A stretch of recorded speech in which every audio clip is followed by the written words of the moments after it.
سلمان بخاری کی کتاب دورنگا سے ان کی کہانی۔ مزدور لوگ۔ اسے غریب غربا ہاتھ سے کام کرنے والے مزدوروں سے سخت چڑ تھی۔ اسے لگتا تھا یہ طبقہ اپنا کام ٹھیک سے نہیں کرتا۔ وہ جب بھی کبھی کسی مزدور پیشہ شخص کو کوئی کام سونپتا، اسے کام مکمل ہونے کے بعد پچھتاوا ہوتا اور وہ ان سے جرح کرتا کہ آخر وہ کمعقل لوگ اپنا کام ٹھیک سے کیوں نہیں کرتے۔ اس بار بھی جب اس نے 2 مزدوروں کو گھر کے رنگ و روغن کے لیے نہ صرف کام دیا بلکہ انہیں تمام ضروری سامان بھی خرید کر دیا، مگر جب کام مکمل ہوا تو اسے دیواروں میں جگہ جگہ نقائص نظر آنے لگے۔ کسی دیوار پر پلستر خراب ہونے کی وجہ سے رنگ ٹھیک سے اٹھا بھی نہیں تھا۔ اسے ہمیشہ کی طرح پھر خود پر بہت افسوس ہوا کہ آخر اس نے اتنے ناکارہ مزدوروں کو کام کیوں دیا، جن کی وجہ سے اس کے گھر کی دیواروں کا پہلے سے زیادہ ستیہ ناش ہو گیا۔ اس نے مزدور لڑکے کو پاس بلایا اور ناک پر رومال رکھتے ہوئے غصے سے پوچھا، یہ کیا حالت بنا دی تم نے میرے قیمتی گھر کی دیواروں کی؟ تم لوگ اتنے کامچور کیوں ہوتے ہو؟ آخر ٹھیک سے کام کیوں نہیں کرتے؟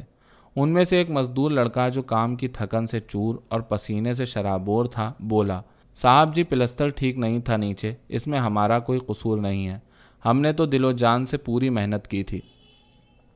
ہم صبح 7 بجے سے شام 7 بجے تک کام کرتے رہے ہیں، جتنا زور لگ سکتا تھا لگایا۔ ہماری محنت کے صلے میں آپ ہمیں ڈانٹیں تو نہ جی، ہم سے جتنا اچھا ہو سکتا تھا اتنا کیا ہے صاحب جی۔ اس نے غصے سے دہاڑتے ہوئے کہا، تم لوگ ہو ہی نالائق، غلطی میری ہے جو میں نے تم جیسے نالائقوں کو چنا۔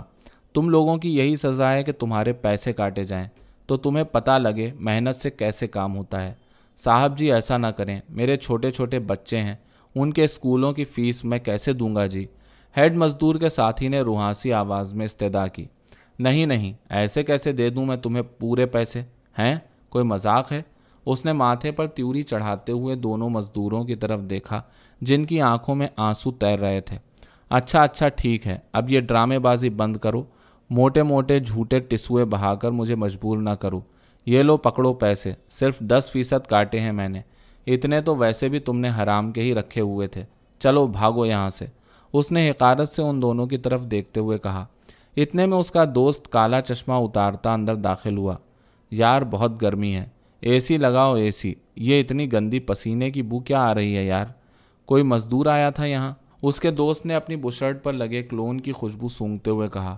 ہاں یار، یہ نکمے، نہ انہیں کام آتا ہے کوئی، نہ ان میں عقل ہوتی ہے، گدھے ہیں بس گدھے۔ دیکھو انہوں نے میری دیواروں کا بیڑا غرق کر کے رکھ دیا۔ ان کمبختوں کو منہ مانگا معاوضہ مل سکتا تھا اگر ٹھیک سے کام کرتے، مگر کیا کیا جا سکتا ہے، ان کے سروں میں دماغ ہوتا ہی نہیں۔ اس کے دوست نے دیواروں کی طرف استہزائیہ انداز میں دیکھتے ہوئے کہا، اور کام کراؤ جاہل مزدور طبقے سے۔ اس پر میرے ساتھ ہوئی بھی ایک سنو۔ اس کے دوست نے مسکرا کر بات شروع کی۔ پچھلے سال میری کار ذرا سی لگ گئی، میں نے سوچا ڈیلر کے بجائے یہیں کہیں قریب سے کسی مقامی ڈینٹر سے سستی بنوا لیتا ہوں، مگر مجھے کیا پتا تھا کہ یہ سارے مزدور جاہلوں کا ٹولہ ہوتے ہیں۔ خیر میں نے گاڑی بننے دے دی۔ اس نے جو پیسے بتائے وہ کافی مناسب اور ڈیلر سے بنوائی کی نسبت آدھے سے کم تھے۔ میں نے یہ سوچ کر اپنی گاڑی چھوڑ دی، مگر یار خدا کی قسم اتنی گندی بنائی گاڑی، اتنی گندی بنائی کہ کیا بتاؤں۔ جب میں نے پوچھا کہ یہ تم لوگوں نے کیا کیا ہے تو پتہ ہے کیا بولا وہ جاہل کا بچہ؟ کہنے لگا، صاحب جی ہم نے اسی بمپر اور لائٹ کو مرمت کر دیا ہے جو ٹوٹی تھی، اسی لیے آپ سے صرف مزدوری کے پیسے لیے ہیں، پرزوں کے نہیں۔ میں نے اپنا ماتھا پیٹ کر کہا، او جاہل کی اولاد، تم نے کیا سوچ کر میری گاڑی کا بمپر مرمت کیا ہے؟ تو کہتا ہے اس وقت تو آپ نے خود ہی کہا تھا کہ سستے سے سستا کام کر دو، ہم نے جو بھی ممکن تھا کر دیا سر جی۔ میں نے بھی پھر وہ کلاس لی نا اس کی کہ یاد رکھے گا تمام عمر۔ میں نے کہا الٹا مجھے پیسے دو تاکہ میں اسے A1 ٹھیک کروا سکوں۔ بس پھر کیا تھا، اس کے بعد اس جاہل کے 14 طبق روشن ہوئے تو لگا ترلے منتیں کرنے۔ اصل میں مسئلہ ان لوگوں کے ساتھ یہ ہے کہ یہ لوگ عقل سے بالکل پیدل ہیں، نہ ان کو کسی کام کے کرنے کی تمیز ہوتی ہے، نہ بات کرنے کا کوئی سلیقہ ہوتا ہے۔ بات کے درمیان میں جاہلوں کی طرح بول پڑتے ہیں۔ آواز ان سب مزدوروں کی ایسی ہوتی ہے جیسے کوئی گدھا ڈھینچوں کر رہا ہو۔ دونوں دوست کھلکھلا کر ہنسنے لگے۔